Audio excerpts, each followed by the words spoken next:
Do you know what stamp duty is? Well, buying a property involves a lot of calculations, both financial and emotional, without some tax with a fancy name being added to the mix. So what is stamp duty? And why does the mere mention of it make most home buyers grab their wallets in panic?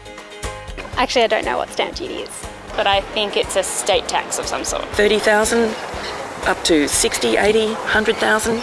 It's an enormous extra amount to be considered. Often you're allowed to add that onto the mortgage, but sometimes you're not. And it's something that people don't really take into account when they're actually making their bid. And as long as you're aware of that, you can factor that in. You have to take stamp duty into consideration because there's no way around it. Stamp duty is a fact of life when buying a property in Australia. It's basically a tax that's imposed by state and territory governments on the purchase price of all properties. For instance, the average house price in Sydney is $837,000, so the average home buyer in New South Wales needs to find an extra $33,427 in stamp duty, and the state government usually wants it within 30 days of settlement. Just to make things more complicated, every state and territory has a different rate and set of rules.